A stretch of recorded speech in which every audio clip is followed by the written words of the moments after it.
Olá! Câmara Entrevista trata de um assunto que pode salvar muitas vidas, a doação de sangue. Os convidados de hoje são o Dr. Marcos Augusto Mauad, ele que é hemoterapeuta e coordenador médico do Hemonúcleo Regional Jaú, e também o Francisco Martins da Costa Filho, que é coordenador técnico do Hemonúcleo. Muito obrigada pela presença de vocês aqui no estúdio da TV Câmara. Ok, nós que agradecemos. Bom, vamos lá com esse assunto que é tão importante, né, para toda a população, que é a doação de sangue. No entanto, a gente sabe assim que doar sangue é rápido, prático, é super fácil de se fazer mesmo. Mas muitas pessoas ainda não doam sangue. O que acontece? É medo, é preconceito? Como que vocês veem isso? Embora pareça que aqui em Jaú a situação é um pouquinho diferente, né? A história da doação de sangue no mundo, ela é mais efetiva nas populações que tiveram na sua história guerras. Então na Europa, a Cruz Vermelha iniciou-se na Europa, ela tem uma história de guerras, então as pessoas se sensibilizam ao longo de gerações e gerações para ser doadores de sangue. Nesse momento que a guerra já está muito afastada, mesmo na Europa tem caído o índice de doador de sangue, né? Aqui em Jaú, a gente tem a grata satisfação de ter uma população muito solidária. Então, a população de Jaú, ela frequentemente vem doando sangue para nós nesses 20 anos de existência do Hemonúcleo. Certo. Bom, a gente sabe assim que na maioria das vezes a pessoa que vai doar pela primeira vez, ela vai por conta de algum parente, de algum amigo que está necessitando no hospital de uma transfusão, no caso. É realmente assim? E essas pessoas, depois, elas continuam sendo doadores frequentes? Então, o nosso índice de doador de repetição, que vai mais de uma vez por ano, no hospital no Amaral Carvalho, lá no Hemonúcleo, é em torno de 70%. Então, as pessoas que vão doar, uma boa parte continua sendo doador de sangue com a gente. A gente tem realmente a população que vem por reposição, porque acaba sendo sensibilizada por um familiar que necessita. Isso é uma abertura que faz com que as pessoas venham ser doador de sangue. Mas o processo de campanha que a mídia faz, constantes vinhetas sobre doação de sangue, a doação de sangue eu acho que ela está muito presente no conceito da população, e também tem muitos doadores que vêm de forma puramente espontânea. Nós temos então os dois tipos de doadores. Jaú aqui acaba sendo beneficiado até por conta de se ter um hemonúcleo, né, diferentemente de outras cidades. O hemonúcleo ele é uma estrutura importante porque ele é o garantidor da qualidade do sangue, e ele transmite a ideia de doação, ele está sempre presente na doação. Então eu acho que, por exemplo, não acredito muito em campanhas pontuais. Eu acho que o processo crônico, de divulgação crônica, cria uma estrutura de encaminhamento, de doação, que é o correto, que é o caminho que deve ser feito. E é isso que a gente vem fazendo nesses 20 anos, sempre com a grande ajuda da imprensa e a participação ativa da população, né? Existe também uma característica muito que a gente nota, que pais doadores, quando deixam de doar, os filhos continuam doando, os jovens. Isso é muito interessante. Então, meu pai foi doador, e eu vim aqui para doar a primeira vez porque eu queria, hoje ele não pode mais, mas eu quero continuar doando para ajudar. Isso aí é um fato que a gente nota, né? E eles falam quando vão doar a primeira vez. Acaba sendo uma questão cultural e de conscientização mesmo, né, dos pais ensinando já os seus filhos. A gente tem, há 2 anos e meio, mais ou menos, foi feita uma normatização nova pelo Ministério da Saúde, que o jovem, a partir de 16 anos, já pode ser doador, com a presença do pai. Até 18 anos precisa ter o responsável, pai ou mãe. O pai tem que ir junto? Tem que ir junto. Tem que estar junto nessa faixa etária, 16 a 18, tem que estar junto, porque tem que assinar na nossa frente o documento, né? E isso ainda é pequeno, mas está começando a aumentar. Então nós estamos começando a ver uma população de jovens entrando na doação. Um grande parceiro da doação de sangue em Jaú é o tiro de guerra.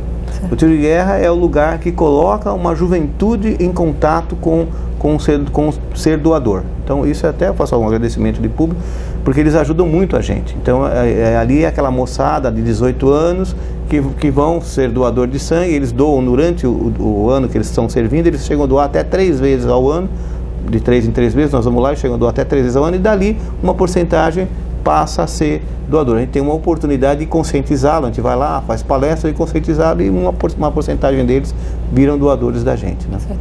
Bom, tem um dado do Ministério de Saúde que o Brasil utiliza necessita pelo menos de 5.500 bolsas de sangue diariamente. Como que é aqui no Hemonúcleo de Jaú? A gente necessitaria de uma doação de 60 bolsas de sangue por dia, que daria em torno aí de umas 1.800, 1.600 coletas mês. Essa é a nossa necessidade para que a gente tenha quantidade suficiente e estoques adequados para qualquer eventualidade. Isso, né? Para atender toda a região? Toda a região. Nós estamos trabalhando em torno de 1.400, 1.300 por mês. Isso, abaixo da necessidade. Abaixo da necessidade, mas assim, a gente ouve muito na mídia cirurgias canceladas por conta da falta de doação de sangue. Isso não tem acontecido na nossa região? Na nossa região, nesses 20 anos, raramente houve interrupção de cirurgia, não realização de cirurgia. A não ser sangues muito raros, né? Mas a maioria a gente não tem esse problema. O que a gente fica um pouco preocupado é que a gente não consegue ter um estoque satisfatório. O que eu quero dizer é o seguinte: nós praticamente não jogamos sangue fora, ou os elementos do sangue fora por validade. E a gente deveria ter um descarte por validade de em torno de 10%, que seria o nosso estoque de segurança. Então a gente praticamente trabalha com um estoque no limite. Então o sangue tem validade? Então, essa é uma boa pergunta que você está fazendo, porque o sangue, ele não é uma coisa única. Ele é uma substância líquida composta por elementos sólidos. Esses elementos são, por exemplo, o líquido é o plasma, que a gente fala. Os sólidos são os glóbulos vermelhos, os glóbulos brancos, as plaquetas. Então, cada uma dessas células tem uma função de tratamento diferente. Cada uma serve para um paciente diferente. Então, quando eu te dou o sangue lá no Amaral Carvalho, a gente fraciona o sangue, a gente divide o sangue nesses elementos. Glóbulos vermelhos, plaqueta, plasma, glóbulos brancos. E a gente consegue usar para cada paciente que tem essa necessidade. Um paciente com uma anemia grave, glóbulo vermelho. Um paciente com hemorragia por falta de plaqueta, por exemplo, um paciente com leucemia, plaqueta. Então a gente faz uma otimização de uso. Doutor, que a gente tem até uma impressão errada, né? Porque parece que aquela bolsa de sangue que a gente faz a doação, em torno aí de 450 ml de sangue, parece que ela vai daquele jeito para o paciente. Não é bem assim. Não é. Isso é um conceito antigo, que era o conceito do sangue total. Hoje não se usa mais o sangue total. Não há indicação na medicina praticamente nenhuma para o uso do sangue total. Quando vocês doam lá, a gente fraciona esse sangue nos vários elementos dele e usa para pessoas diferentes. O Chico gosta de falar muito da questão de que o doador, né, quantas vidas ele pode salvar. É nesse sentido, porque a gente também ouve falar muito assim, uma única doação de sangue, ela pode salvar até 3 vidas. Sim. E eu costumo falar que o doador, ele é uma pessoa que, salvando 3 vidas, nós temos na história da humanidade, nós temos um salvador. E esse salvador doou, né, todo ser humano, ele foi salvo pelo sangue derramado por esse salvador. Tá? Então eu comparo sempre o doador de sangue, né, com esse salvador, né, da humanidade. O doador de sangue, eu falo sempre que ele é uma pessoa muito despojada, é uma pessoa muito fraterna, né? Porque ele doa o seu sangue e ele não sabe para quem que ele está doando. O sangue dele pode ser usado por qualquer pessoa, ele não sabe para quem vai esse sangue, a não ser que a doação seja direcionada, mas ele não sabe. Então ele está salvando pessoas, né, que talvez por outros meios seria julgado e condenado.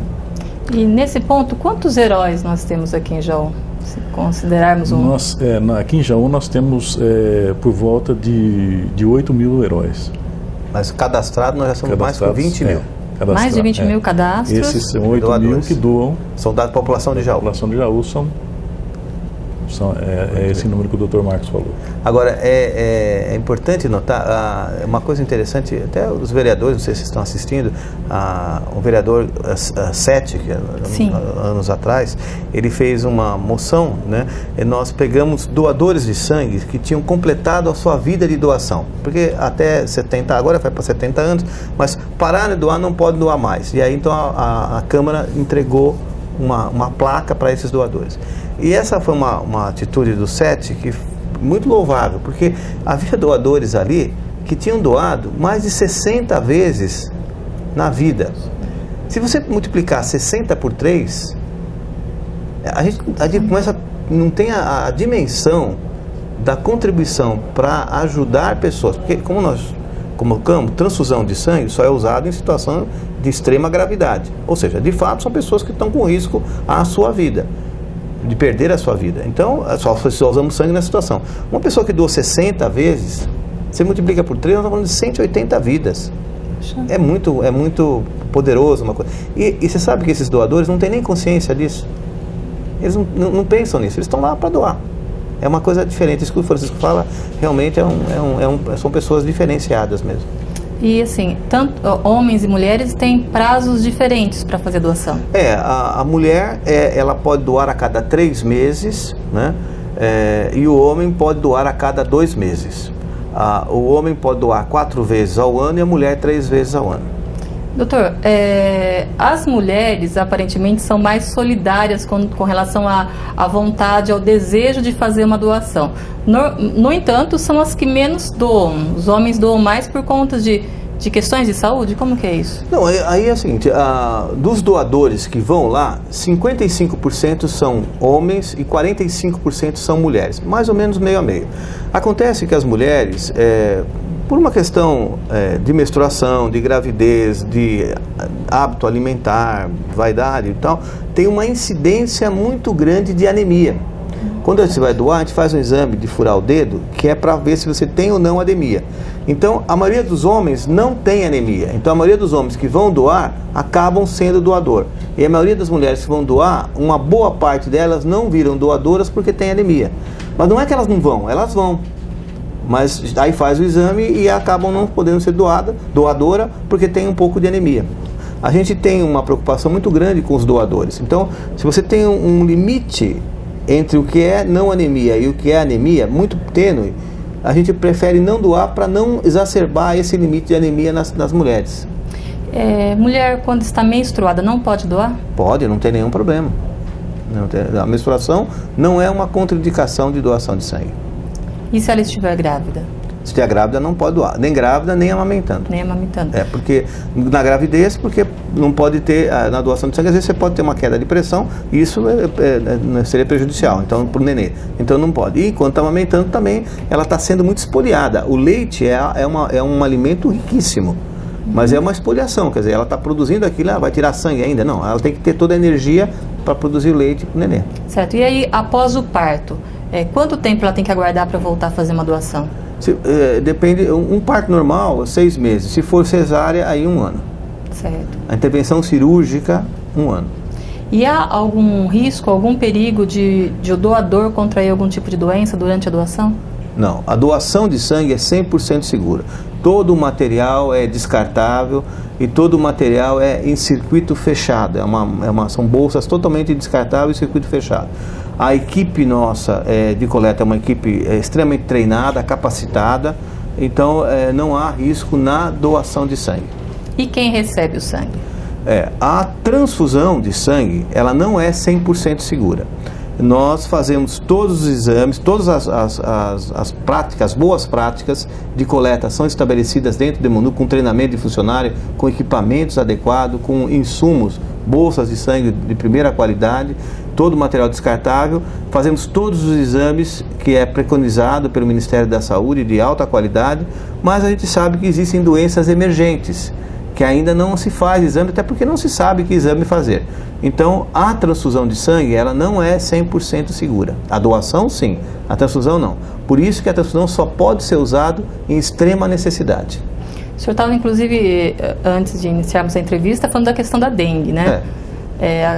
há um estudo, há uma possibilidade de que no futuro o exame de dengue seja colocado para doação de sangue? A Biomanguinhos, que é lá no Rio de Janeiro, é o laboratório público brasileiro que faz essas avaliações, está fazendo estudo nesse sentido, porque como a gente tem uma incidência muito grande de dengue no Brasil, então está se discutindo se não tem que fazer sorologias para dengue, para ver se a gente pode usar um sangue.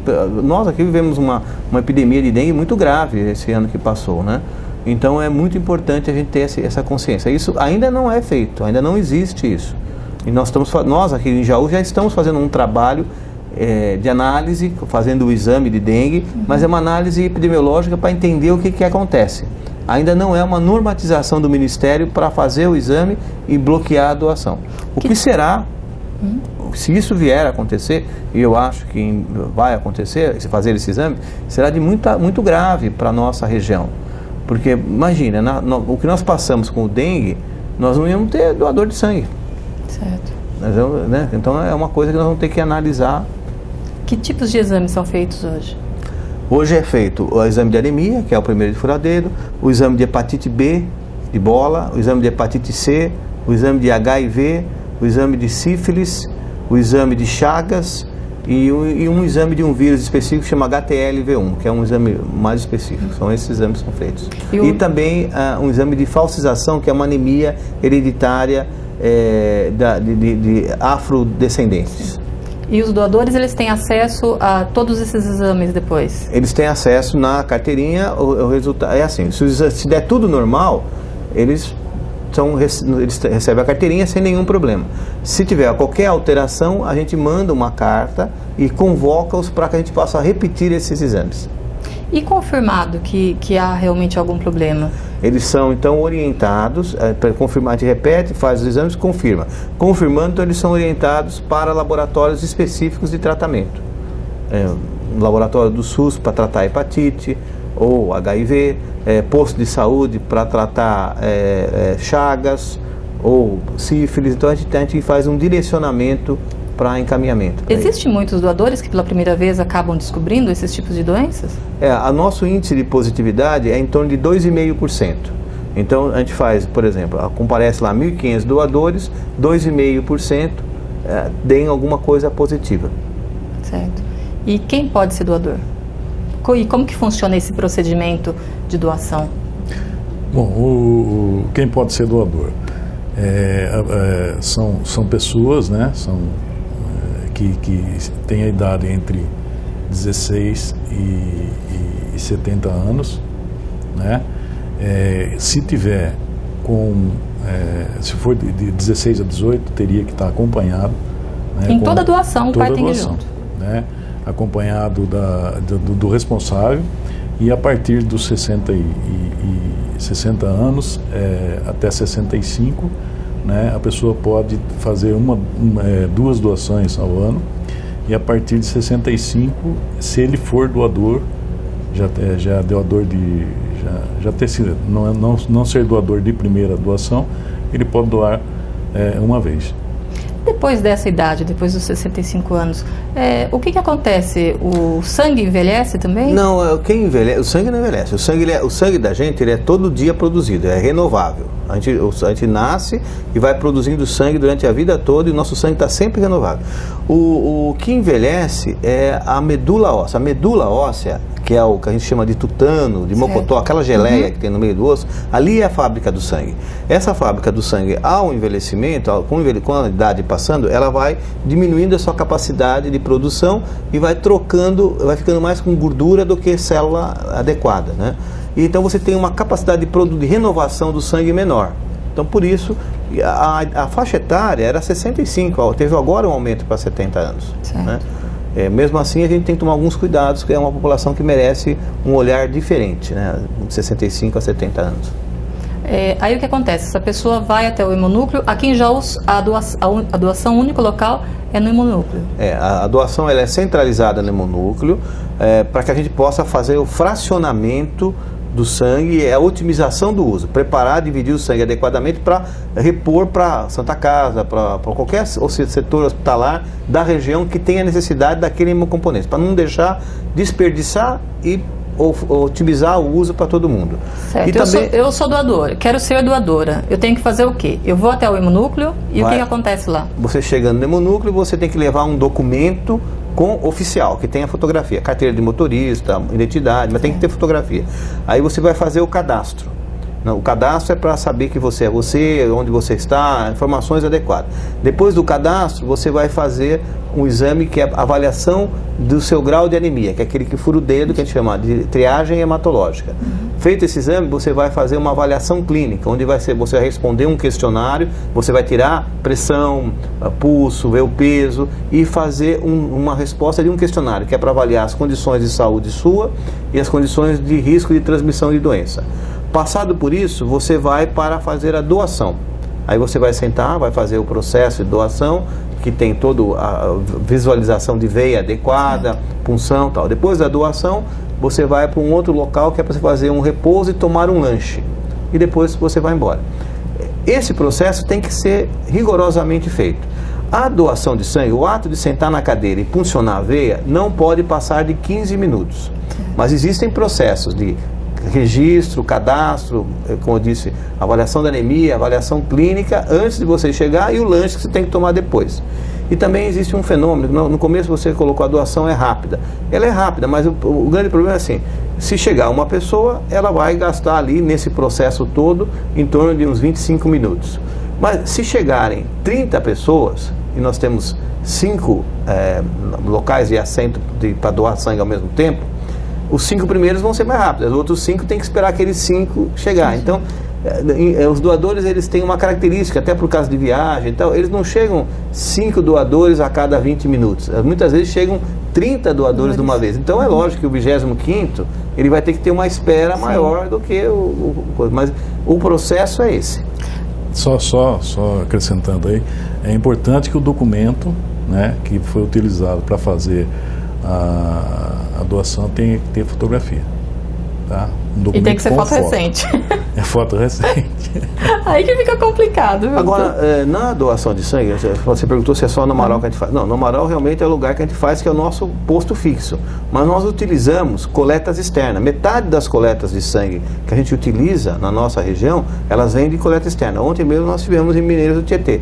Então e agora sábado nós vamos estar... Sábado nós vamos para Santa Cruz do Rio Pardo. Santa Cruz do Rio Pardo. Vocês deslocam uma equipe aqui do hemonúcleo para essas cidades? Nós temos uma equipe de funcionários, médicos, que vão para essas cidades fazer a coleta. Recentemente, nós tivemos, fomos agraciados com um ônibus especial, viemos até aqui na Câmara para receber, que facilita a gente a ir a essas cidades com a equipe para fazer a coleta, levar todo o equipamento, tudo e fazer as coletas. E em quantas cidades vocês fazem esse trabalho de coleta? Toda a região? Toda a região de Jaú fora da região. E fora da região. Assim, tem uma cidade que a gente atende que fica a 300 quilômetros de Jaú. Certo.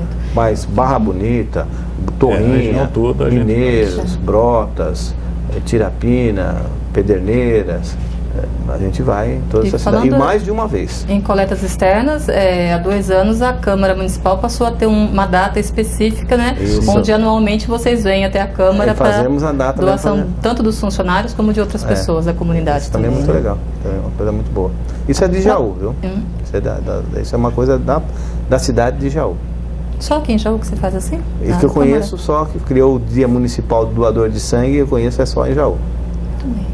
Bom, eu acredito que seja um mito também, mas a gente ouve dizer que tem pessoas que têm medo de doar, porque de repente a pessoa pode ficar fraca com a doação aí de quase meio litro de sangue. Isso é verdade? Não, a quantidade meio litro de sangue é muito pouco, é menos de 10% da quantidade de sangue que a pessoa tem. A pessoa tem o quê? 5 litros, mais ou menos? A gente pega o peso e multiplica por 70. Então, uma pessoa de 70 quilos tem 4 litros e 900, mais ou menos.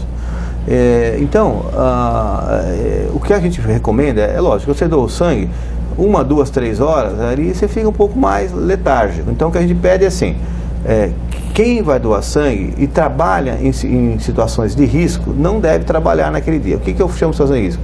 A pessoa é paraquedista, ou vai fazer rapel lá em Brotas, ou a pessoa trabalha em caldeira de usina, ou é motorista de ônibus, que é de coletivo, tal. Então a gente pede que naquele dia a pessoa, porque fica um pouco o reflexo mais lento, mas é questão de horas, então a gente pede que ele não trabalhe. Quem é doador de sangue tem o direito de faltar nesse dia do trabalho? Lei federal, é atestado federal.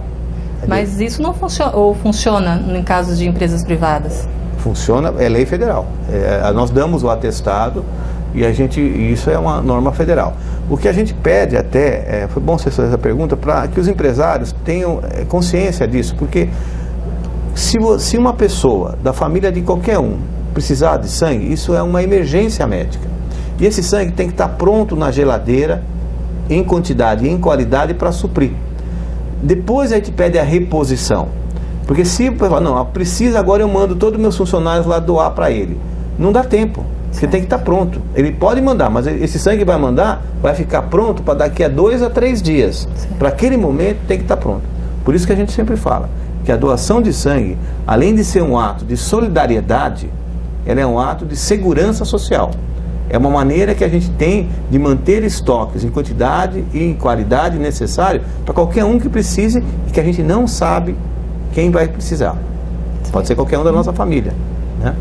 E quanto tempo o corpo leva para recompor esse sangue que foi doado? Então, a plaqueta, a reposição é de um dia para o outro.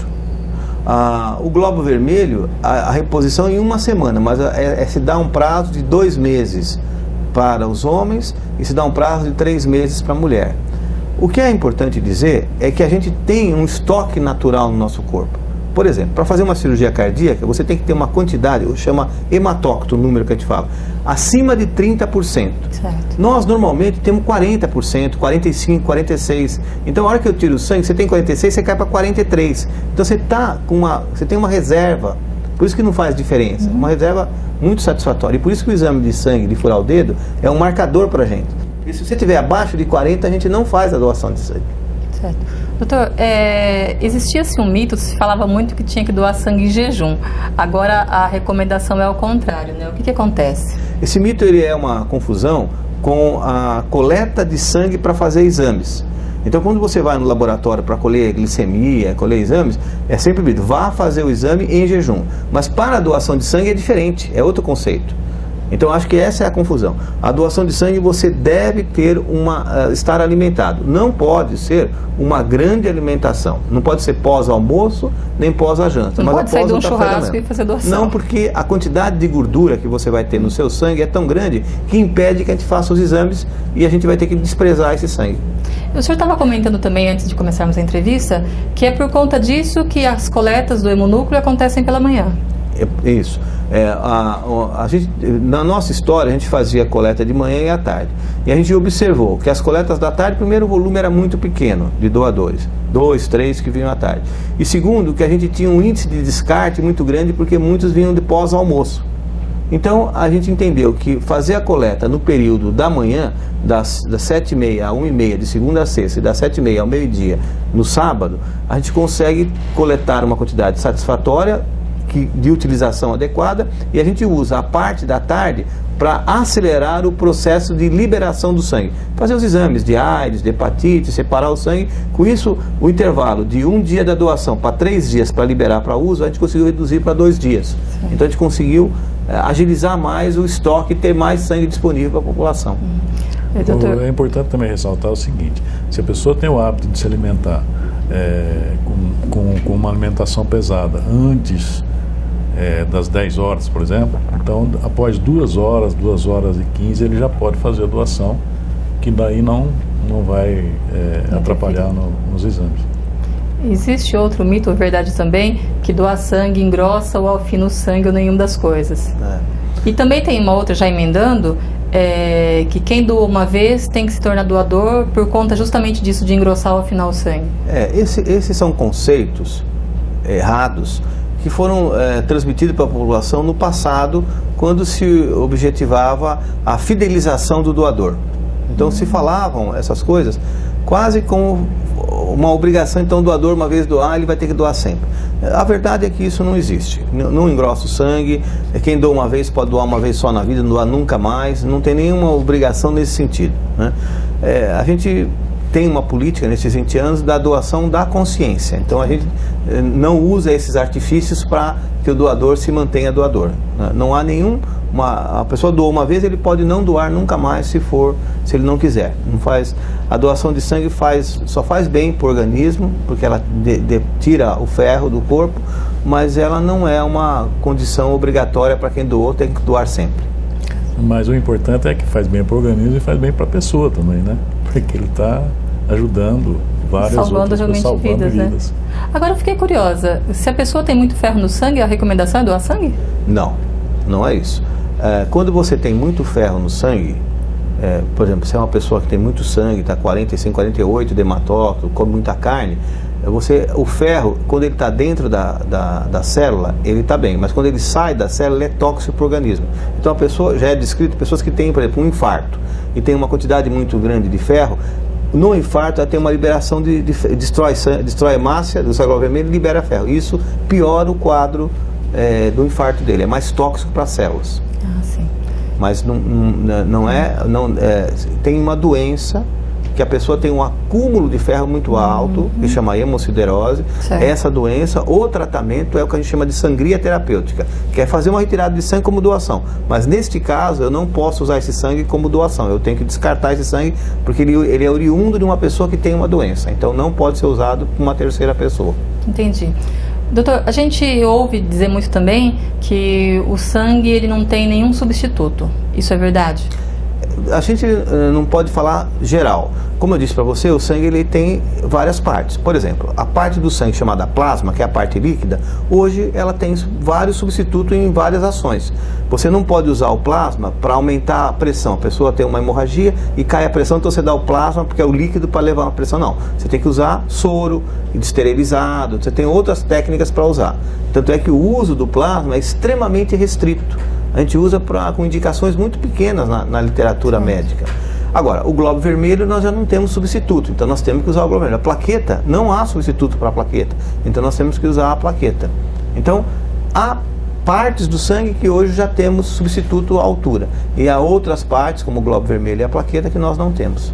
E o senhor acredita que um dia vai chegar com tanta tecnologia que a gente tem? A tecnologia, a gente não tem limite, a gente vê coisas hoje que a gente não imaginava há 10 anos atrás, né? Ou nem há 5 anos atrás. Então eu acredito que em um momento vai chegar. Ao chegar isso, vai ter que ter a finalidade, a função adequada, viabilidade econômica, porque não adianta chegar numa coisa que também é impossível ter acesso à saúde pública, né? Mas eu acredito que, não sei dizer para você se é daqui a 10, 15, 20, 50 anos, que talvez a gente conseguirá chegar nessa situação. Nós usamos a medicina, principalmente aqui em Jaú, que tem uma medicina de alta qualidade, seja na Santa Casa, seja no São Judas, na região toda, nós usamos muito pouco sangue. O critério transfusional da nossa região é muito restritivo. Os médicos, anestesistas, cirurgiões, intensivistas, clínicos, eles são muito rigorosos na indicação. Então, eu acompanho isso, que historicamente a queda da transfusão de sangue, ela vem ocorrendo. É que o número de pacientes é que vem aumentando. Por isso que a gente não consegue ver a queda absoluta. Mas a relação número de pacientes com bolsa transfundida, ela cai. Porque tem muito mais paciente agora e continua usando bastante sangue. Mas é menos do que proporcionalmente se usava no passado. A transfusão é só em último caso mesmo. Eu acho, último caso e assim, conceitos como diagnóstico precoce. Hoje, aqueles tumores gigantescos que a gente via no passado, no Amaral Carvalho, hoje a gente não vê mais, porque as pessoas fazem diagnóstico mais precoce, as cirurgias são mais restritas, tem menos, a abordagem do anestesista é de melhor qualidade, os cirurgiões têm mais tecnologias à sua disposição. Com isso, os procedimentos acabam consumindo menos sangue. Então, a melhora da medicina de forma global, seja profissional, seja por tecnologia, ou seja por diagnóstico precoce, ela traz uma diminuição do uso de hemocomponente, de sangue, né? Certo. Bom, eu vou pedir licença para vocês, para a gente fazer um rápido intervalo, mas daqui a pouquinho a gente volta com mais Câmara Entrevista hoje sobre esse assunto tão importante, né, para todas as pessoas, que é a doação de sangue. Já já a gente volta.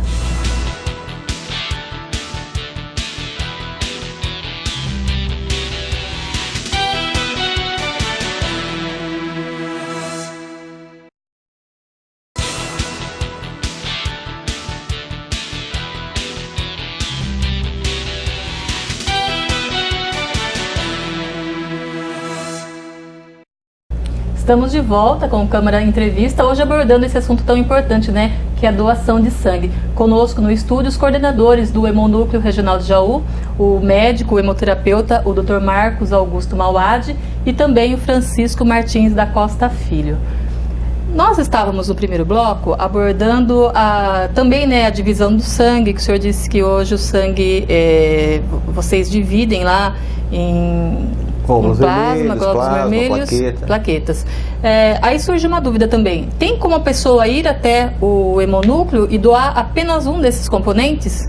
E tem. Isso é uma técnica que chama técnica de aférese. Então é uma máquina especial que nós temos 4 dessas máquinas lá no hospital, onde ela faz como se fosse uma máquina de diálise. Então o sangue sai para um lado do braço, vai na máquina, a máquina por computador seleciona só o que a gente precisa e devolve o resto do sangue para o paciente. A gente usa essa máquina para colher plaqueta. E ela é tão interessante que ela colhe o equivalente a 6 plaquetas que a gente obtém da doação comum, sem espoliar nenhuma gota de sangue vermelho, do glóbulo vermelho do paciente. E isso é fundamental para manter os estoques, porque, como eu já disse, a estocagem tem períodos diferentes. O glóbulo vermelho a gente pode guardar por 30 dias, o plasma podemos guardar por 1 ano, e a plaqueta só 5 dias. Então nós temos que ter uma coleta de plaqueta praticamente contínua para não ter oscilação e ter falta de plaqueta. Então, quando a gente, por exemplo, ouve no rádio, estão precisando de doadores de plaqueta, é para essa máquina, então? É para essa máquina. Retira-se o sangue total, mas separa-se? Não separa, ela separa dentro da máquina. Dentro da máquina. O sangue passa, ela já tira só a plaqueta e devolve o resto do sangue para o paciente, de forma contínua. Então é um procedimento ultra moderno, ultra seguro, e de alta qualidade técnica que a gente tem à disposição. A questão é que, como isso depende da máquina, tem que ser meio que agendado, porque se chegar 4 pessoas e tiver ocupada a máquina, não tem jeito, não é que nem doação de sangue, demora 1 hora, é um procedimento de 1 hora, né? Mas é a pessoa que escolhe se ela quer doar só a plaqueta ou vocês fazem isso de acordo com a necessidade? A gente tem uma busca ativa, então o doador chega lá, todo dia de manhã tem doador lá, eu pessoalmente vou lá na sala e ofereço para as pessoas. A gente tem uma busca por tipo sanguíneo, então a gente dá preferência para O positivo e A positivo, e aí a gente tem um agendamento, nós temos um caderno com os doadores, enquanto a gente liga para eles se eles têm disponibilidade para vir fazer essa doação. Nós doamos inclusive de segunda a sábado, até no sábado nós fazemos esse tipo de coleta. Doutor, existe sangue melhor ou sangue pior? Não existe sangue melhor ou sangue pior, existe sangue com capacidade de uso maior do que o outro e sangue mais raro. Por exemplo, o doador O, ele é um doador excelente para nós, porque a gente pode usar para uma gama muito grande de pessoas, né? Mas os negativos, a gente só pode usar sangue negativo. Então nós precisamos do sangue negativo. Então o O negativo, que é um sangue mais raro, a gente precisa para poder usar uma pessoa negativa, né? Isso é tão importante que, se a pessoa tiver um sangue de tipo negativo, a gente não quer que ela doa a plaqueta, a gente quer que ela doa sangue comum para poder ter o sangue vermelho, que é mais interessante para nós o sangue vermelho negativo do que a plaqueta. Certo. Tem um tipo de sangue que chama AB. É um sangue raro, é menos de 1% da população que tem. O sangue vermelho do AB eu tenho dificuldade de usar, porque eu vou ter que usar só para uma pessoa AB, então eu tenho dificuldade de usar. Mas a plaqueta do AB eu posso usar para quem eu quiser. Então, se eu tiver uma pessoa que seja AB, é preferência que ela seja doador de plaqueta do que doação de sangue comum, né? Então tem essas diferenças. O senhor estava falando, então, inclusive uma curiosidade, antes de começarmos a entrevista, que na cidade de Bariri, onde eu moro, há uma incidência muito grande de sangue O negativo. Quando a gente está em desespero de falta de sangue negativo, a gente toca o telefone do Bariri e resolve o problema. Mas o que acontece? Por que há determinadas concentrações de tipo de sanguíneo nas regiões? Como a definição do tipo sanguíneo de cada um é genética, é que a gente ganha do nosso pai e da nossa mãe, isso é porque provavelmente houve um afluxo de famílias há muito tempo atrás na cidade de Bariri que eram geneticamente negativos, e acredito que elas foram crescendo, tendo outros filhos que foram casando com outras pessoas dessa comunidade, talvez uma comunidade um pouco mais fechada, e aí proliferou esse clone negativo. Quer dizer, isso é uma coisa que a gente genética, foi uma coincidência de várias pessoas, várias famílias chegarem ao mesmo tempo e que ficaram ao longo dos anos lá tendo filhos, e filhos casando com outros filhos, e vai mantendo isso é questão genética do negativo. Ainda bem, né? Ainda bem que a gente tem Bariri aqui na região. Como eu sou natural do Paraná, o meu veio O positivo. Você mora em Bariri, né? Moro em Bariri. E sei dessa concentração aí de sangue O negativo lá, realmente. É impressionante, é uma coisa, assim, muito boa. Doutor, e como abordar a doação de sangue com relação a religiões? Existem religiões que não permitem que se faça doação e transfusão. Como que vocês lidam com isso? A abordagem tem que ser sempre com respeito à religião. Eu já li questões da Bíblia que fala a questão da utilização do sangue. É uma questão de interpretação.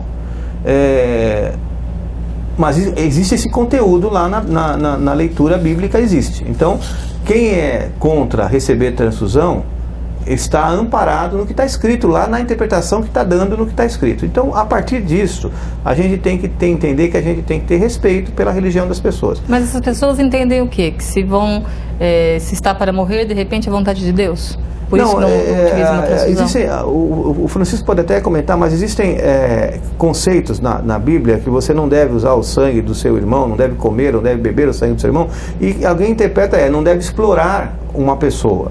E outros interpretam mais na questão literal do que está escrito. A interpretação, ela é do fórum íntimo de cada um, da conceito religioso de cada um. Nós temos que respeitar de todos. Mas e se uma pessoa estiver morrendo por falta de transfusão de sangue? Essa é uma discussão assim. Existe a obrigação do médico, a obrigação legal do médico e o papel legal que o médico deve exercer. Existe a questão religiosa e o conceito religioso da pessoa. Então é o seguinte, um médico que está diante de um paciente, vamos falar adulto, e o paciente fala, não quero receber transfusão, o médico não indica, não faz a transfusão. Mas se chegar numa situação que aquele mesmo paciente que já assinou o documento, que não quer receber transfusão, e ele está internado sob os cuidados desse médico, ele perde a consciência e ele precisa receber a transfusão porque ele está iminentemente em óbito e perdeu a consciência, inclusive por falta dessa transfusão, o médico tem a obrigação de realizar a transfusão. Porque aí a decisão deixa de ser do paciente e passa de ser do médico. Exemplificando, uma pessoa que é testemunha de Jeová e vai para uma cirurgia e ela diz, eu não quero tomar sangue. No ato cirúrgico, ela está anestesiada, ela sofre uma hemorragia grave e se não fizer a transfusão, naquele momento ela morre, o médico está autorizado, mais do que autorizado, ele está obrigado a fazer essa transfusão, porque senão ele responde pelo óbito daquele paciente, né? O paciente adulto, ele tem o direito de falar, então eu quero uma alta a pedido, eu não quero continuar o tratamento. Ele fizer uma alta a pedido, mesmo que o médico ache que ele não tem condição de ter alta, ele tem o direito de ir embora para a casa dele, é uma responsabilidade dele. Mas se tiver em cirurgia, não. Se tiver em cirurgia, ele não vale o que ele escreveu antes, porque o momento crucial é aquele momento que ele está vivenciando ali. Quando é menor de idade, aí é um terceiro. Aí mesmo que os pais não queiram que se use o sangue, se o médico achar que tem indicação, se não for um processo programado, por exemplo, tratamento de uma leucemia, o médico deve procurar o juiz, para o juiz definir isso. E aí há uma definição do juiz, né? Que geralmente o juiz chama para si o pátrio poder, né? E transfere essa condição para que o médico, se tiver necessidade, de utilizar. Numa questão emergencial, uma criança que é testemunha de Jeová sofreu um acidente, chegou na Santa Casa com hemorragia grave, precisa tomar sangue, independente do que os pais querem ou não, o médico, se tiver a indicação, tem a obrigação médica de fazer a transfusão. Certo. Isso saiu recentemente num julgamento do Superior Tribunal e que disse isso, quer dizer, os pais, não autorizando a transfusão, e a criança vindo a falecer porque eles não autorizaram a transfusão, não podem ser acusados de homicídio, porque é uma questão de fórum religiosa, não podem, mas o médico não pode não fazer a transfusão, porque ele tem a obrigação de zelar pela vida. Que isso foi com base num caso em que uma criança chegou a falecer, né? Em Santos, foi em Santos e teve um julgamento agora recentemente. Certo. Bom, mais algumas dúvidas sobre doação de sangue aqui. A pessoa que fez uma tatuagem, por que ela não pode doar? Ou pelo menos por um período? Pode responder. Porque essa pessoa, ela quando vai fazer a tatuagem, ela utiliza uma tinta, tá? E o tatuador, a pessoa que faz a tatuagem, o profissional, às vezes né, ele utiliza a tinta para várias pessoas, né? E como esse ato, né, de fazer a tatuagem, para fazer a tatuagem é um ato invasivo, porque ele utiliza agulhas, né? E para fazer a coloração ele usa a tinta, para não haver perigo, né, da pessoa se contaminar, ele teria que a cada procedimento trocar tinta, né? Porque ele não sabe se aquela pessoa tem alguma doença transmissível pelo sangue ou não. E isso aí dificilmente acontece, a não ser que a pessoa leve a tinta, depois de usada ela pega a tinta e joga fora. Mas a gente não sabe como é que é feito. E se é feito aqui, por exemplo, em Jaú, se respeita isso, em outra cidade, não. Então, é por isso que a pessoa que fez a tatuagem tem que ter pelo menos de 6 meses a 1 ano, né, para voltar a fazer a doação. Por quê? Porque o organismo ele tem um período, né, para fazer, que a gente chama de janela imunológica, para fazer a produção de anticorpos, né? Então, se aquela tinta for contaminada, existe um período de 3 a 6 meses para aparecer o anticorpo e ser detectado pelos exames que nós fazemos para a liberação do sangue. Por isso que a pessoa que faz tatuagem, então, teria aí um prazo de 6 meses a 1 ano para voltar a fazer uma doação, porque no caso os exames pegariam se existisse aí alguma contaminação, exatamente, né? Mas agora, é importante... E se a pessoa não informar que fez tatuagem? Então, se ela não informar, a gente não sabe. A gente não vai saber. E aí sim entra a consciência do doador. Mas aí o sangue pode estar contaminado, então. Por isso que nós falamos que a doação de sangue é 100% segura, mas a transfusão de sangue nem sempre é 100% segura. Vai muito da consciência do doador que está informando, né? Exatamente. Então, durante a conversa que você tem, que a gente chama de triagem clínica, né, então, essa pergunta é feita. Né? E aí então vai a consciência do doador, né? Se, por exemplo, ele está querendo fazer a doação de sangue, existe isso, fazer a doação de sangue para saber o resultado dos exames, né? Então ele pode falar pro triagista que ele está fazendo isso para saber, para ver se ele tem uma doença contaminada, uma doença que possa ser transmitida ou não, né? E aí então nós fazemos o exame sorológico e não colhemos o sangue, certo? Existe essa possibilidade. Então, existem doadores então que na verdade acabam doando até o desejo de doar para ter o resultado dos exames? Esse é um assunto delicado que a gente não gosta muito de abordar, mas a doação de sangue acaba sendo um procedimento extremamente sigiloso. Então, se a pessoa está com algum medo, ela vai lá. Se ela mentir, ela acaba doando sangue e vai ter um exame de alta qualidade, né? Então a gente pede que não seja objetivo fazer o exame, o objetivo seja doar sangue. Por isso que a doação de sangue, ela tem um conceito de ser altruísta, ela não pode ter nada em troca. A gente não pode dar nada em troca para o paciente, porque você não pode ter relação da gente de ter um benefício que não seja o benefício pessoal de estar doando sangue. Houve até aqui na Câmara, em algumas épocas passadas, ideias de se fazer assim: quem é doador de sangue ganharia pontos para concurso público, ou teria alguma carteirinha para algum desconto de alguma coisa em lojas e tal. Tudo isso não é possível do ponto de vista legal, porque isso é uma indução da pessoa ir ser doador para ter uma vantagem, né? E nós tivemos cidades na região que os vereadores aprovaram uma lei desse jeito, que era para concurso público. Nossa, apareceu doador para ter enorme, mas doadores que a gente via que as pessoas não tinham condição clínica de ser doador, mas ele queria doar porque ele queria a carteirinha. Isso já foi alvo de ação até do Ministério Público para se revogar leis nesse sentido, que são leis feitas no bom intuito, né? Mas que elas esbarram nessa questão, né? Um questionamento também é a questão da utilização de entorpecentes, de drogas, né, de drogas ilícitas no caso. Por que não pode? só antes de eu falar do entorpecente, nessa fase, nesse negócio que o Chico colocou, da tatuagem, não é só uma questão de tatuagem. Por exemplo, se você fizer endoscopia, que passa o tubo, a gente não tem, para examinar, a gente não tem a garantia da esterilização desse tubo. Então nós também temos um período que a gente não deixa, que é o mesmo período da tatuagem, a endoscopia. Se fez acupuntura, nós usamos o mesmo critério também, porque nós não temos a garantia se aquela agulha é estéril ou se não é estéril. Nós não temos essa garantia. Se você for um dentista e fizer canal, que é um procedimento mais, não só higienização, só tiração de tártaro, uma obturação não tem problema, mas um canal, uma extração dentária, também a gente tem esse período que também tem que esperar para doar de 6 meses, né? Então são várias ações, não é contra uma ou outro profissional, são várias ações de melhorar a segurança para quem vai receber a transfusão. Eu não tenho dúvida que a maioria dos profissionais, tatuadores, dentistas, endoscopistas, qualquer maioria, são profissionais que zelam pela qualidade.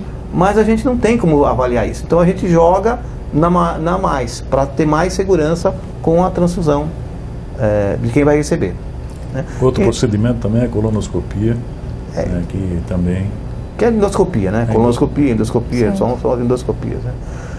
Com relação a drogas, a discussão das drogas é a seguinte, a droga em si, ela pode estar nos dizendo um comportamento de risco. Então, quem usa a droga, a gente ou não tem utilizado o sangue por causa que a gente interpreta que é um comportamento de risco.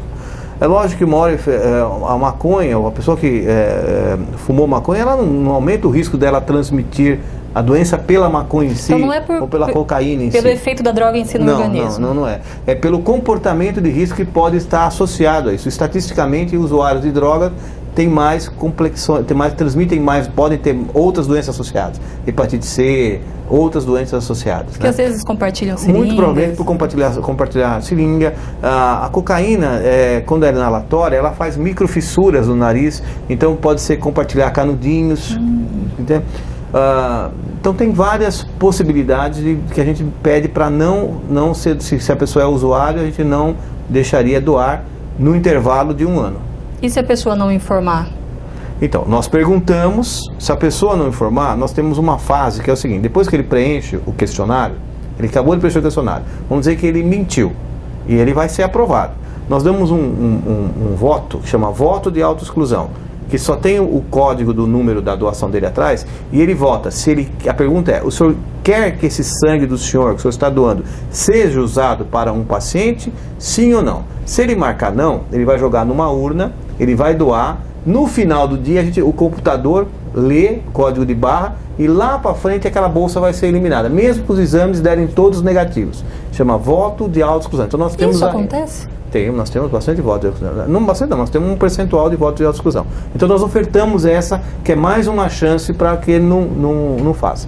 Também nós ampliamos a qualidade do nosso exame. Além de fazer o exame do anticorpo, que nem o Francisco está falando, nós estamos fazendo um exame de biologia molecular, que é para tentar identificar o vírus da AIDS e da hepatite C.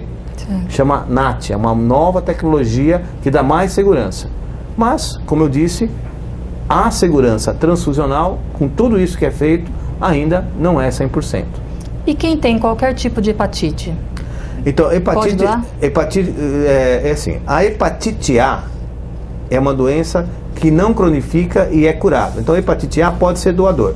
Como a gente não sabe se é hepatite A ou não, existe uma definição legal. Se você teve hepatite abaixo dos 10 anos, porque a hepatite B e a hepatite C, elas são de transmissão ou sexual ou de injeção a sangue, coisas desse tipo. Então, a hepatite A é aquela que geralmente pega na escola, do sanduíche contaminado, que toda a criançada pega. Então, quem teve hepatite abaixo de 10 anos de idade, pode ser doador de sangue. Quem teve acima de 10 anos, é um corte que a gente dá, que não pode ser doador de sangue, se houver referência acima de 10 anos. Doença de Chagas e malária também não. E existe algum outro tipo de doença que não possa ser doador de sangue? Qualquer doença autoimune, psoríase, tireoide, qualquer doença que tenha uma característica lúpus, artrite reumatoide, que tenha uma característica autoimune, a gente não permite que seja doador.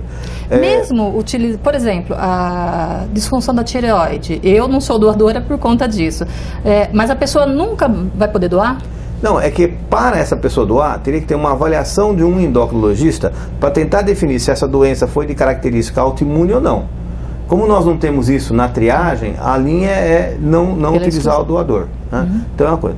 Quando você tem doenças cardiológicas importantes, também não deve doar. Quando você tem doenças neurológicas, convulsões, também não deve, epilepsia, também não deve doar. Mas é importante falar para a população que quem tem pressão alta não é uma contraindicação de doação. A doação é estar com a pressão alta no momento da doação, aí não pode doar. Mas se a pessoa está tomando remédio para pressão alta, e ela deve tomar o remédio, ela não deve parar, e chegar lá com a pressão normal, mesmo tomando remédio, ela pode doar. Não há contraindicação. E quem tem diabetes? O diabético a gente pede para não doar, porque o diabético, essa variação da pressão que pode ser na doação pode dar problema cardíaco para o diabético. A gente não sabe como está a condição cardíaca, a condição neurológica do diabético. A diabetes é uma doença que tem um problema sistêmico no organismo da pessoa que às vezes impede a doação. Um outro impedimento temporário, no caso, seria os resfriados também. Você não pode doar estando resfriado. Quando você tem um quadro gripal, não deve doar, porque você mascara. Primeiro que a gente não sabe que vírus é esse. E ele pode estar no organismo da pessoa e pode passar para um paciente. E segundo, que ele pode ter reação cruzada e dar exames positivos que depois a gente vai fazer repetição e vai criar um transtorno para o doador, porque a gente vai ter que chamar o doador, repetir várias vezes para chegar à conclusão que não é nada e joga o sangue fora. Então, quando a pessoa está gripada, está com um processo infeccioso, garganta arranhando, então a gente pede que pelo menos 7 dias de intervalo, estando bem, para fazer a doação. Doutor, agora há pouco a gente falou do impedimento das drogas ilícitas, mas e com relação ao álcool e ao fumo? Se a pessoa for alcoólatra, também não pode doar, é uma contraindicação. Se for social, toma uma cerveja no final de semana, mas não deve ter tomado no dia que vai doar. É evidente, nem na véspera, não pode passar a festa na véspera bebendo e depois no dia seguinte doar, porque dá alteração. Então o alcoólatra, ele não pode doar. Doutor, e aquela pessoa que de repente tem o desejo de doar sangue, mas ela não pode ver sangue na frente, que ela já entra em pânico, até mesmo nos exames laboratoriais, né? Como que elimina-se esse medo? Então, a gente, como elimina esse medo, já é uma esfera que não está na nossa área, está na área mais da psicologia, da psiquiatria, né? Mas na doação de sangue, se ele chega para doar e ele faz essa informação, a nossa conduta é orientá-lo para não doar. Então. Porque se ele passar mal, primeiro que é desconfortável para ele, porque dá um mal-estar, tal. Segundo que ele vai ficar mais tempo deitado, vai atrapalhar todo o processo. Então, às vezes nós tivemos um paciente que o Francisco fala mesmo, ele ia numa universidade, foi por 3 anos seguidos e o doador 3 anos queria doar. Só que na hora que ele já ia começar, ele desmaiava. Ele queria ir para conseguir. Então, melhor é uma questão da característica dele, não é a doação que vai romper essa questão psicológica, né? Doar sangue dói? Doar sangue, olha, o que os doadores colocam pra gente, né, e a gente vê, é que o que dói um pouquinho mais, que incomoda, é aquela agulhinha do dedo.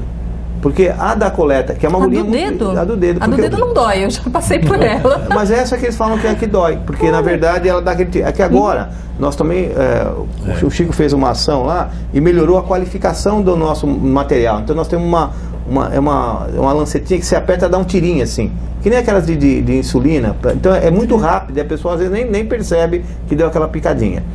A agulha para coletar o sangue, embora seja uma agulha mais calibrosa, ela é de um corte tão perfeito que ela penetra a pele quase com pouca sensibilidade. Por que a gente tem medo dessa agulha, né? Porque ela é mais grossa.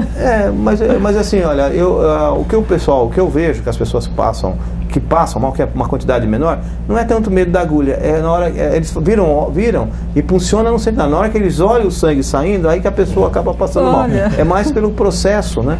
Por isso que é uma reação, não uma reação de volume que tirou, é mais uma reação emocional mesmo, uma reação mais vagal, né? Que a gente chama de sistema nervoso vagal, né? Então é uma reação de queda da pressão, mas mais nesse sentido, não de volume, que não é a quantidade que tirou. Outra dúvida com relação a medicamentos: analgésicos, antibióticos, anti-inflamatórios. Bom, antibiótico não pode doar, porque se você está com antibiótico, você está com uma infecção. Enquanto estiver usando. Enquanto estiver usando e a gente precisa saber por que você está usando, né? Estou com uma infecção estou com pneumonia. Bom, então você vai ter que sarar da pneumonia eu estou usando antibiótico porque estou com uma infecção urinária, então tem que falar da infecção urinária. Então, a infecção por si só já contraindica e o uso do antibiótico significa que você tem uma infecção. Analgésico, a gente precisa ver por que está tomando. Analgésico não é uma contraindicação. Então a pessoa está tomando um analgésico e está com dor nas costas porque foi jogar bola ontem e fez uma torção. Isso não é contraindicação, não tem nenhum problema.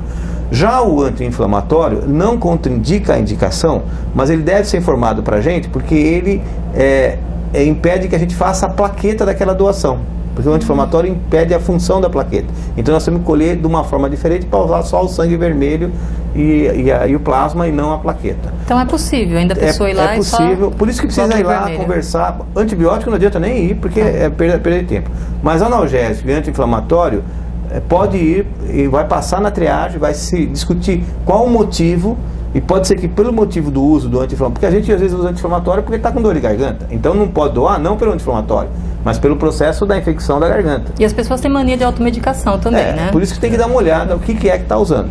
Então não é uma contraindicação absoluta. O uso de remédios não é contraindicação absoluta. A gente avalia remédio a remédio e caso a caso. Quando eu falei remédio de pressão, não é uma contraindicação. Analgésico não é uma contraindicação. Antidepressivo não é uma contraindicação. Depende do quadro, do perfil depressivo da pessoa. Então a pessoa, às vezes, é uma pessoa que só toma um depressivo para dar uma equilibrada, um comprimidinho à noite. Isso não é uma contraindicação. Agora tem outra que tem uma ansiedade enorme. Então aí a ansiedade é uma contraindicação. Então a gente tem que avaliar caso a caso. Aí não é o medicamento que interfere na qualidade do Alguns do medicamentos interferem, mas esses que eu falei não interferem. É mais o perfil da pessoa, a situação clínica da pessoa. Anticoncepcional não é contraindicação para doar. Certo. Né? Então tem uma série de coisas que não funcionam como contraindicação. E quem faz regime para emagrecer? O regime para emagrecer não é contraindicação. Mesmo com medicamentos? Não, com medicamento aí já é diferente. Porque eu não sei que medicamento vocês vão usar para emagrecer. Tem remédios que são de origem central, então não pode usar. Tem umas formas que deveriam ser proibidas, que eu sou como médico, sou contrário, que usa hormônio de tireoide. Isso não pode fazer também. Então, agora, regime de boca, não tem nenhum problema. A pessoa que está comendo menos, mudou o hábito alimentar, isso não é uma contraindicação. E é mito que... Desde que o hematócrito... não pode ter anemia, né? Pode ter anemia. Mas aí não é pelo regime, é pela anemia. E é mito que doar emagrece, né? Uma pena. É mito. É mito. É mito. Não doar, isso entra naqueles esquemas de conquista de fidelização do doador, que não é correto. Né? Que não é correto. Né? Pelo menos um dia vai ficar com 500 gramas a menos. Verdade. E a homeopatia interfere em alguma coisa? Não interfere nada, mas a gente precisa saber. A gente não pode dizer assim, a homeopatia. Nós temos que entender. Quando uma pessoa está fazendo um tratamento homeopático, o que ela tem? De repente ela tem uma patologia, uma doença, que essa doença contraindica a utilização, né? E também tem o seguinte, quando é uma coisa assim que os funcionários, a equipe tem uma dúvida, a gente prefere não doar. Toma um tal do remédio, um remédio raro, que a gente não tem acesso, não entende, a gente fala, não, então é melhor não doar. Tá? Sempre a gente tem que jogar na segurança de quem vai. É diferente você fazer um exame para um diagnóstico para você. Você está doando para uma terceira pessoa tomar. E se você fosse essa terceira pessoa, você com certeza queria um sangue de alguém que não tivesse nenhuma patologia, que tivesse nenhum risco, que não tivesse tomando nenhum remédio que pudesse passar para você. É esse o conceito que a gente tem que ter. E quem tomou vacina? Existe alguma Existem períodos que você tem que dar de intervalo, dependendo do tipo de vacina que você tomou. Tá? Então também quem tomou vacina pode ir lá e a gente vai conversar e vai explicar que tipo de vacina você pode tomar e qual o tempo de período que você tem. Tem vacinas de vírus vivos, tem vacina de vírus atenuado, tem vacina só de engenharia genética, por exemplo, vacina da hepatite B é engenharia genética, essa não tem risco nenhum. Né? Então tem uma série de coisas que a gente precisa discutir. Na verdade é caso a caso, né? Tem que passar realmente por essa triagem. Tem que passar. Tem que passar e entender que a triagem às vezes demora um pouco mais, mas ela não é um atraso na coleta, ela é uma qualificação, é um setor de dar qualidade ao produto que vai ser ofertado para todos nós, né? Bom, Dr. Marcos, Francisco, a gente já está encaminhando para os momentos finais aqui da nossa entrevista, mas eu deixo aberto caso vocês queiram fazer mais alguma declaração, mais alguma orientação para a população. Assim, a gente pede, né, para a população da cidade, aqueles que não são doadores, né, que façam a sua primeira doação, né, para ele ter os sentimentos próprios dele, né, e para se tornar um doador de repetição, né, que a gente necessita muito e a gente tem muita dificuldade, não só nós, né, na manutenção dos estoques. Tá, eu também queria pedir, né, para a população da Barra Bonita, né, e também da Barra Bonita e também aqui de Dois Córregos, né, que nós vamos fazer a campanha lá, que eles comparecessem, né, e fizessem a sua doação. Quando que são essas campanhas? Geralmente, as campanhas de coleta externa nós fazemos de terça, quinta e sábado. Né, então, essas campanhas serão hoje e quinta-feira. Certo. Doutor Marcos? Uma coisa que eu gostaria de falar primeiro, que esse conceito de que a doação de sangue é um ato de solidariedade, mas também é um ato de segurança social. Quer dizer, nós temos que doar para termos estoques em quantidade, para que, se alguém precisar, a gente está com disponibilidade de uso, né? Segundo, eu gostaria de fazer um agradecimento. Eu acho que hoje nós temos um serviço, nesses últimos 20 anos, nós estamos completando 20 anos de existência, a gente conseguiu manter estoques de sangue em quantidade e qualidade para a nossa região. A gente conseguiu aumentar demais a nossa qualidade. Nós temos, eu acho que qualquer um da nossa região pode ter orgulho de saber que um sistema de hemoterapia que é feito na nossa região é igual ao dos melhores centros do país, né? Mas que nada disso, dessa qualidade que a gente tem, dessa condição de fornecer esse sangue, teria o resultado que nós tivemos nesses 20 anos, de não ter falta de sangue para a nossa região, se não tivéssemos a colaboração dos doadores, né? Então, eu faço um agradecimento à população que sempre nos atendeu, que sempre foi solidária e nunca deixou faltar. A nossa situação em Jaú é uma situação que tem um diferencial. Nós produzimos uma medicina que não é mais só para a cidade de Jaú, é para o país, principalmente pelas ações feitas no Amaral Carvalho, com tratamento de pacientes com leucemia, transplante de medula. E por isso nós temos uma necessidade cada vez crescente de ter mais doadores. E a população de Jaú e da região tem respondido de uma maneira assim importante e fantástica. Então, eu faço um agradecimento a essa população. E que continue com esse espírito, transmitindo para os seus filhos a necessidade de ser doador, para que a gente possa sempre, como o Francisco dele, ter uma renovação de doadores de sangue, para que a gente não possa deixar faltar esse elemento importante para o desenvolvimento de várias áreas da saúde. O sangue, ele é um pilar do desenvolvimento de desenvolvimento de área de saúde específica. Se existe hoje um transplante em Jaú, é porque tem um serviço de hemoterapia que permitiu que isso acontecesse. Se existe um transplante de tratamento de câncer em criança, é porque tem um serviço. Se existe hoje uma hemodiálise, como tem na Santa Casa, poderosa, é porque também tem um suporte que permita que isso aconteça. Então, a nossa região, ela tem uma garantia de tomar um sangue, seja em Jaú, no Amaral Carvalho, seja na Barra Bonita, seja em Brotas, que é o mesmo selo de garantia da região inteira. Isso é uma conquista que a gente não pode perder. Bom, doutor, e além de agradecer, né, a população, aos doadores, a gente tem que agradecer a equipe do Hemonúcleo, né, o profissionalismo, o trabalho de vocês. É uma equipe formada por quantos profissionais aí? Nós somos mais de 30 já hoje. Mais de 30. E o que é muito legal na nossa equipe é que muitos da nossa equipe, eles estão lá desde o início. A gente tem pouca rotatividade de funcionários. Nós temos funcionários que estão lá com a gente desde o início. E temos muito carinho por funcionários que já foram para buscar outras carreiras, lugares, que contribuíram demais para que a gente pudesse ter o que a gente tem hoje lá. E já que nós estamos falando em agradecimento, além da população, existem as igrejas, as comunidades de bairros, os sindicatos, o Corpo de Bombeiro, sim, a Polícia Militar, o Tiro de Guerra, que é um parceirão nosso, e sem dúvida a imprensa, porque a imprensa sempre nos tratou com muito carinho, muito respeito, e toda vez que a gente precisou, a gente sempre teve esse acesso a poder divulgar essas informações, né? E a gente lembra aí também o trabalho dos Remédicos do Riso, né?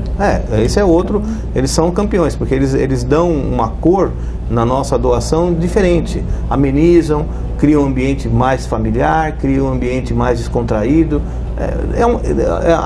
Se a gente fosse falar aqui o número de gente que está envolvido, acho que a gente só ficaria falando isso, sim, porque é muito grande, né? Tá certo, muito obrigada pela entrevista, pela presença de vocês aqui no estúdio da TV Câmara, obrigada pelo trabalho que vocês fazem, que retransmitam o nosso agradecimento a todo o pessoal lá da equipe do Hemonúcleo. E a gente agradece você também que acompanhou a nossa entrevista, esperamos que essa entrevista sirva para que você de repente se torne, por que não, né, um doador de sangue aqui na nossa cidade. Para isso, bastando procurar o Hemonúcleo. Só lembrando, né, o Hemonúcleo de segunda a sexta, funcionamento? 7h30 a 1h30. E aos sábados? 7h30, meio-dia. Tá certo, então. Que você possa aí, também, né, se tornar um doador de sangue. A gente agradece mais uma vez, lembrando que a nossa entrevista ela vai ao ar pelo canal 61.4, né, que é o canal aberto e digital aqui da TV Câmara, também no 99 pela NET e ainda no NET Digital, que é o canal 10, além das nossas postagens no Facebook e no YouTube. Muito obrigada, até mais.